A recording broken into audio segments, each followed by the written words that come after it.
पहला इतिहास, मंदिर के निर्माण की तैयारी। इसमें हम देखेंगे मंदिर की तैयारी। दाऊद के शूरवीर। दाऊद द्वारा मंदिर के निर्माण की तैयारी। जहां तक हमारी जानकारी है, पहला और दूसरा इतिहास की पुस्तकें तब लिखी गई जब इज़राइल बेबीलोन से उसके 70 साल के निष्कासन से लौट आया था।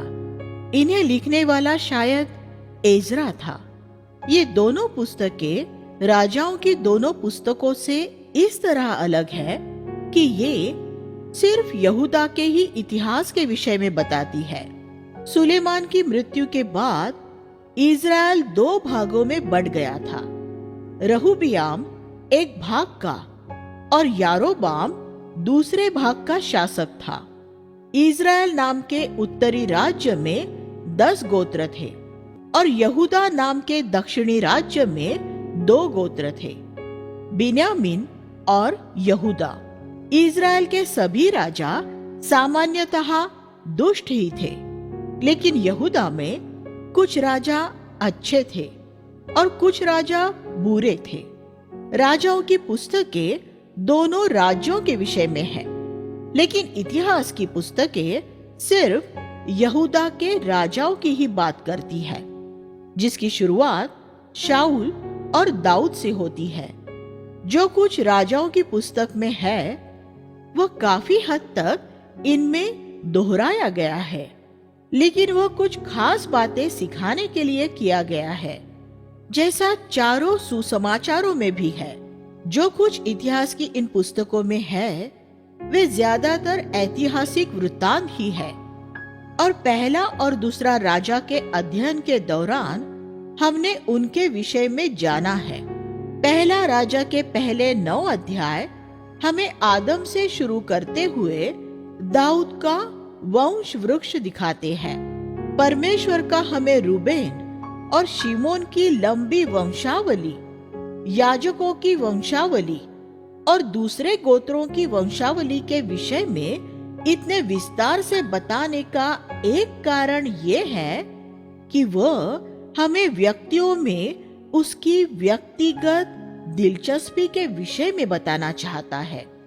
वह गोत्रों में नहीं, व्यक्तियों में दिलचस्पी रखता है।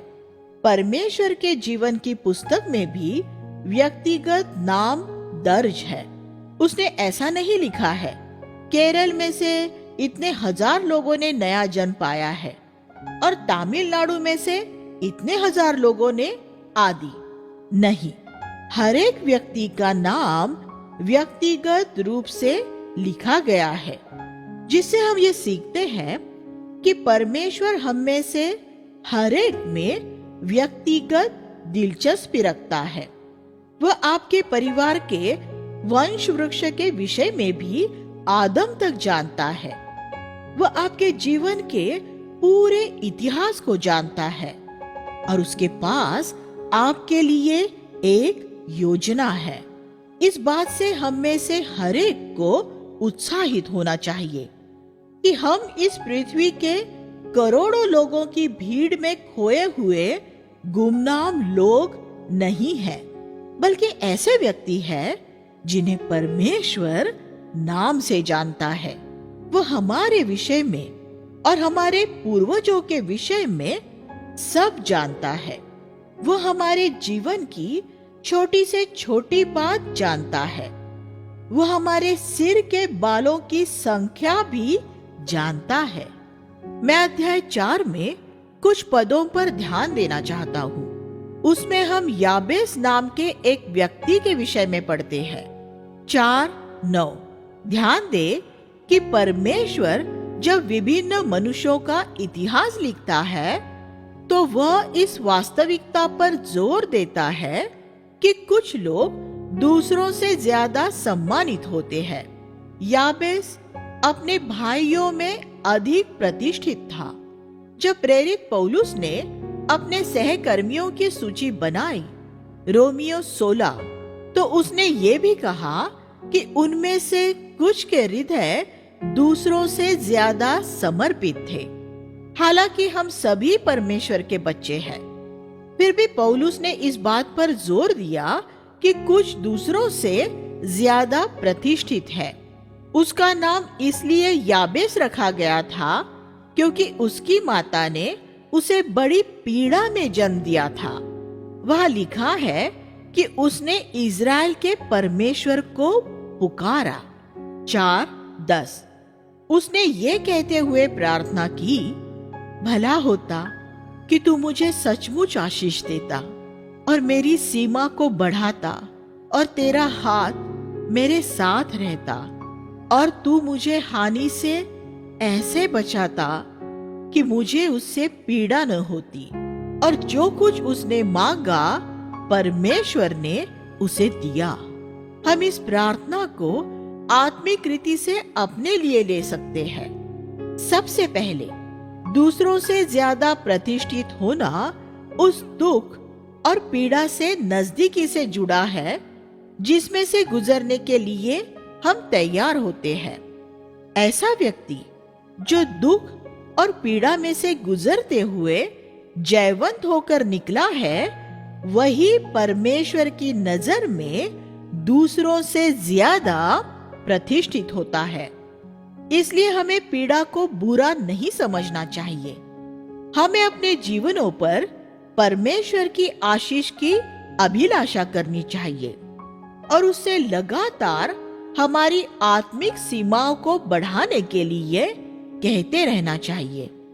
जो कुछ हमने हासिल कर लिया है, हमें उससे कभी संतुष्ट नहीं हो जाना चाहिए। हमें परमेश्वर से कहते रहना चाहिए कि उसका हाथ, उसकी सामर्थ हमेशा हमारे साथ रहे। हमें उससे ये मांगना चाहिए कि वह हमें बुराई से और बुरे लोगों से बचा कर रखे कि हम चोट न खाए, न तो आत्मिक तौर पर और न ही शारीरिक तौर पर। याबेस ने जो कुछ मांगा, परमेश्वर ने उसे वह सब कुछ दिया और वह हमारी प्रार्थना भी सुनेगा। दाऊद के शूरवीर। अध्याय 12 में हम उन लोगों के विषय में पढ़ते हैं जो उस समय दाऊद के साथ खड़े रहे थे जब शाऊल उसे सता रहा था। दाऊद के राजा बनने के बाद में उसके साथ खड़े रहना आसान था, लेकिन यहाँ हम ऐसे लोगों के विषय में पढ़ते हैं जिन्होंने उसका तब साथ दिया था जब उसे अस्वीकार किया गया था और वह अपनी जान बचाते हुए भागा फिरता था। इसी तरह स्वर्ग में प्रभु के प्रति पूरी तरह समर्पित होकर रहना आसान होगा, लेकिन यहाँ इस पृथ्वी पर जहाँ उसे अस्वीकार कर उससे द्वेष किया जाता है, उसके पीछे चलना एक अलग ही मामला है। और इसी तरह एक कलीसिया के साथ तब जुड़ जाना आसान होता है जब उसे ख्याति मिल जाती है और वो लोकप्रिय हो जाती है, लेकिन जब उसे तुच्छ जाना जाता है और आप ये देख सकते हैं कि वहां अभिषेक है, तब उसके साथ जुड़ना एक अलग बात होती है। वे पुरुष जो बाद में दाऊद की सेना के सेनापति बने, वही थे जो तब उसके पीछे चले थे जब शाऊल उसे सता रहा था और इज़राइल ने उसे अस्वीकार कर दिया था। हमारे समय में भी हम कुछ ऐसा ही होता हुआ देखते हैं।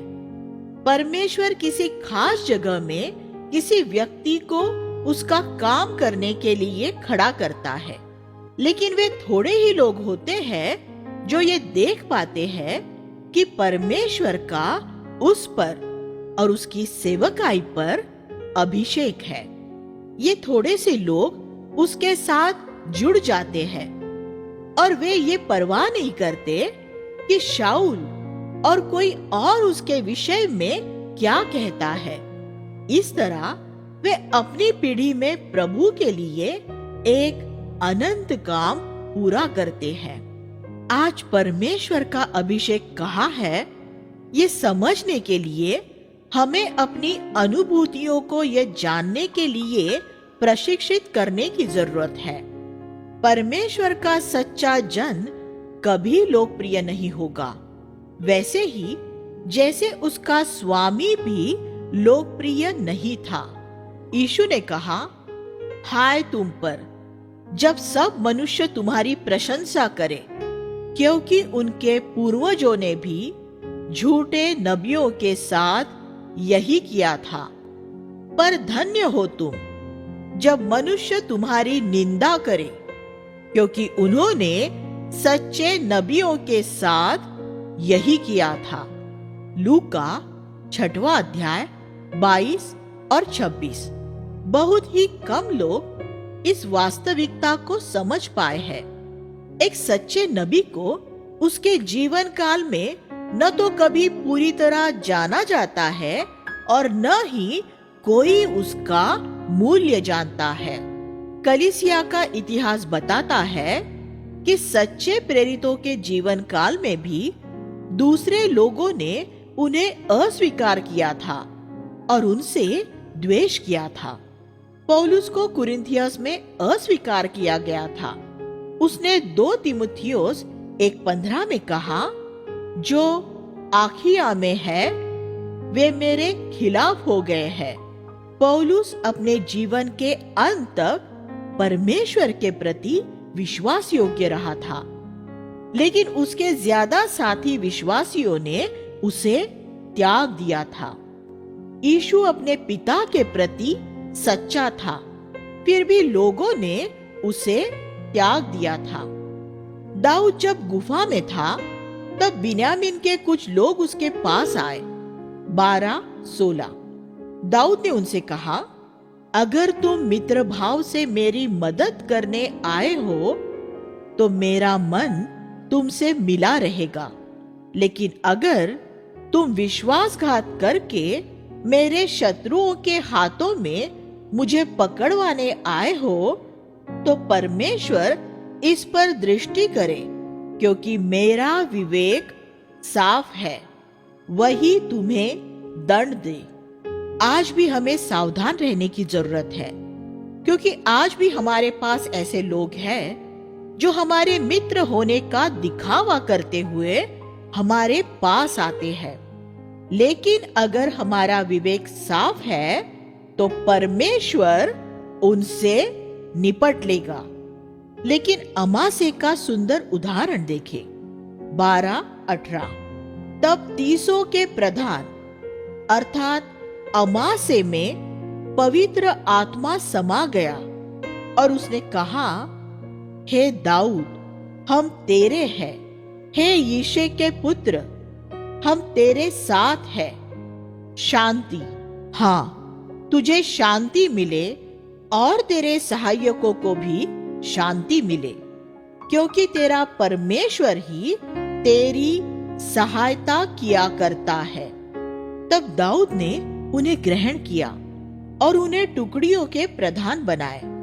दाऊद के बाहरी हालातों के बावजूद अमासे जैसे लोगों ने दाऊद पर परमेश्वर के अभिषेक को पहचाना था, क्योंकि उन पर भी पवित्र आत्मा उतरा था।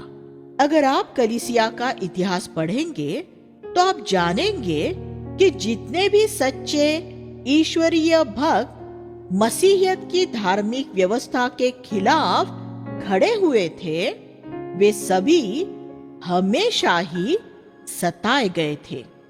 आपने सुना होगा कि कैसे मार्टिन लूथर रोमन कैथोलिक व्यवस्था द्वारा सताया गया था। शायद आपने जॉन कैल्विन के विषय में भी सुना होगा, लेकिन उस समय पूरे हृदय से भक्ति करने वाला एक और समूह था, एना बैप्टिस्ट, जिसे न सिर्फ रोमन कैथोलिक कलीसिया ने ही सताया, बल्कि मार्टिन लूथर और जॉन कैल्विन के समर्थकों ने भी सताया था। ये एना बैप्टिस्ट ऐसे ईश्वरीय लोग थे जो संसार की आत्मा से पूरी तरह अलग रहते हुए एक भक्तिमय ईश्वरीय जीवन जीना चाहते थे और इस वजह से उन्हें भयंकर रीति से सताया गया था। वे जंगलों में संगति करते थे और उनके अगुओं की हत्या की गई। कलीसियाई इतिहास में चाहे उनके विषय में ज्यादा कुछ न लिखा गया हो, लेकिन एक दिन जब यीशु आएगा तब हम ये जानेंगे कि ये वे लोग थे जो अपने समय काल में पूरे हृदय से परमेश्वर की ओर से खड़े हुए थे। और यही हमारे समय काल के लिए भी सच है। एक व्यक्ति के ऊपर उतरे अभिषेक को देखे, अलौकिक दान वरदानों को नहीं, वे तो शैतान के पास भी है, बल्कि अभिषेक और परमेश्वर की कृपा को देखे। वही इस बात का प्रमाण होता है कि परमेश्वर उस व्यक्ति के साथ है। और अगर परमेश्वर एक व्यक्ति का समर्थन कर रहा है तो यही अच्छा है कि फिर हम भी उसका समर्थन करें। अमासे में काफी समझ थी। दाऊद की एक और विशेषता देखे 13:1 में, तब दाऊद ने सहस्त्रपतियों और शतपतियों और सब प्रधानों से सलाह ली। परमेश्वर का एक सच्चा जन हमेशा दूसरों के साथ सहभागिता में ही काम करेगा। दाऊद को लोगों का इतना जबरदस्त समर्थन मिलने की एक वजह यह थी कि वह सबसे सलाह करता था। उसका मनोभाव ये रहता था, मैं एक निर्बल भाई हूं और तुम्हारी सलाह की जरूरत है। इस बात के विषय में तुम्हारा क्या कहना है? वह अपने से छोटे लोगों के साथ बैठकर चर्चा करता था और फिर वे दूसरे सभी पुरुषों के साथ मिलकर फैसले किया करते थे। फिर हम पद 4 में पढ़ते हैं, तब समस्त मंडली ने कहा कि हम ऐसा ही करेंगे, क्योंकि वह बात सब लोगों की नजर में सही जान पड़ी थी। दाऊद की मंदिर के निर्माण की तैयारी। अध्याय 22 में हम दाऊद द्वारा मंदिर के निर्माण के लिए सामग्री तैयार करने के विषय में पढ़ते हैं। परमेश्वर ने दाऊद से कहा था कि तू नहीं, पर तेरा पुत्र सुलेमान मंदिर बनाएगा। लेकिन ये देखे कि दाऊद ने उसके लिए क्या तैयारियां की थी। उसने पत्थर काटने वाले नियुक्त किए थे। वे मंदिर के लिए पत्थर तराशे और उसने सारी तैयारी की कि बाद में सुलेमान के लिए सब काम आसान रहे। उसने बहुत सा सोना, चांदी और तांबा भी दिया और प्रचुर मात्रा में लकड़ी और मंदिर में कीलों के लिए लोहे का भी प्रबंध कर दिया। हालांकि वह जानता था कि वह मंदिर न बना पाएगा, जबकि मूल रूप में वह उसका ही दर्शन था। फिर भी उसने उसके निर्माण के लिए हर संभव मदद की। अगर परमेश्वर ने आपको कोई सेवकाई नहीं सौंपी है, तो जिन्हें एक सेवकाई सौंपी गई है उनकी हर संभव मदद करें। हम दाऊद के उदाहरण से ये सीख सकते हैं। दाऊद ने विचारशीलता के साथ ये कहा, मेरा पुत्र सुलेमान अभी छोटी उम्र का है और उसे बहुत अनुभव भी नहीं है, और जो भवन परमेश्वर के लिए बनाया जाएगा वो बहुत भव्य होगा और सब देशों में प्रसिद्ध और शोभायमान होगा। इसलिए मैं उसके लिए तैयारी करूंगा। 22:5। जब हम अपने बच्चों के लिए ये तैयारी कर देते हैं कि वे अपनी पीढ़ी में प्रभु के पीछे चल सके, तो ये हमारी तरफ से उनके लिए एक अद्भुत विरासत होती है। दाऊद ने सुलेमान से कहा, देख, मैंने बड़े परिश्रम से परमेश्वर के भवन के लिए 1,00,000 किक्कार सोना, एक किक्कार यानी 37 किलो, 10,00,000 किक्कार चांदी, तौल से परे कांसा, लोहा, इमारती लकड़ी और पत्थर भी तैयार किए हैं। इसके अलावा बहुत से कारीगर पत्थर और लकड़ी के काटने और गढ़ने वाले हैं। इसलिए उठ और काम में लग जा और यहोवा परमेश्वर तेरे साथ रहे। 22वां अध्याय 14 से 16। सुलेमान के लिए सब कितना आसान हो गया था, क्योंकि उसके पिता ने उसके लिए इतना सारा काम कर दिया था। ईश्वरीय लोग अपने बच्चों के लिए ऐसा ही करते हैं। फिर दाऊद ने सबसे कहा, अब तुम अपने हृदय और प्राण को अपने परमेश्वर की खोज में लगाओ। अब उठो और यहोवा परमेश्वर का पवित्र स्थान बनाओ कि तुम परमेश्वर की वाचा का संदूक और परमेश्वर के पवित्र पात्र उस भवन में ला सको जो परमेश्वर के नाम से बनने वाला है। 22-19 अध्याय 23 से 27 में हम विभिन्न लेवियों, संगीतकारों की मंडलियों, द्वारपालों और सेना के प्रधानों के नामों की एक सूची पाते हैं। दाऊद की उनमें से प्रत्येक में दिलचस्पी थी, इसलिए उनमें से एक एक का नाम शामिल किया गया है। फिर दाऊद ने सुलेमान से कहा, साहस रख और दृढ़ता से इस काम में लग जा, मत डर, क्योंकि परमेश्वर तेरे साथ है। 28-20 अगर सुलेमान अपने जीवन के अंत तक दाऊद द्वारा दिए गए इस प्रोत्साहन में बना रहता तो उसका जीवन बहुत अलग तरह का होता।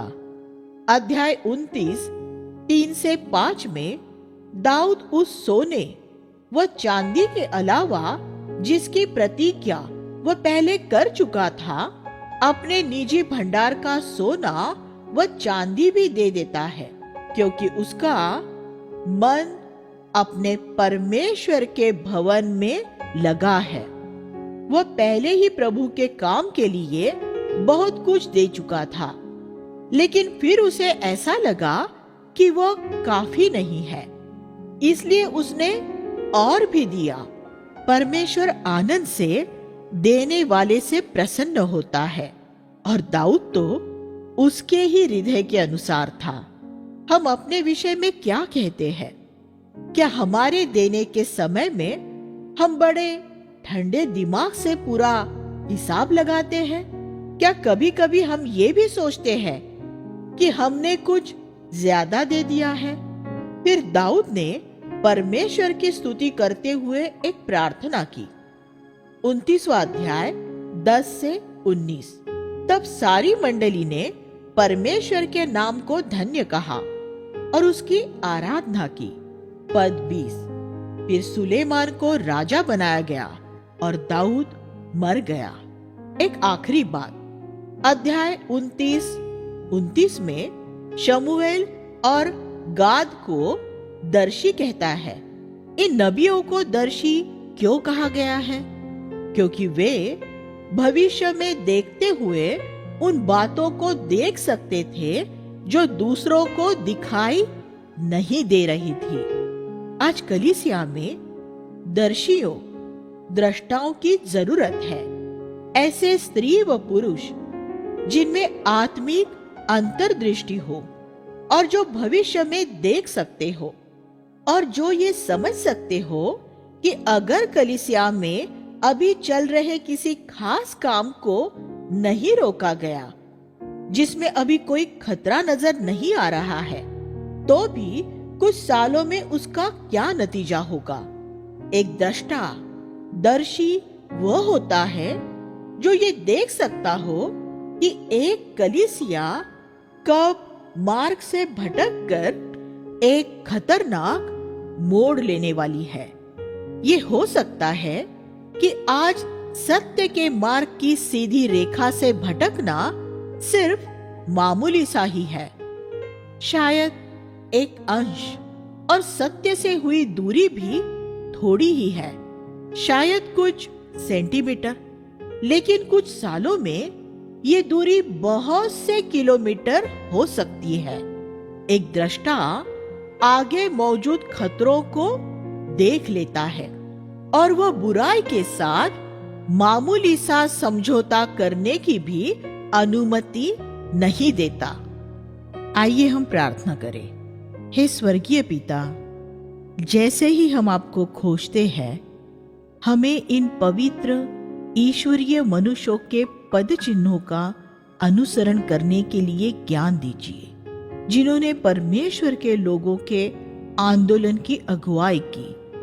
समझौते से दूर, धार्मिकता से दूर आपके भवन का निर्माण करने के लिए हमें भी अपने दिन और समय में कार्य करने के लिए सहायता कीजिए। यीशु के नाम से मांगते हैं, आमीन।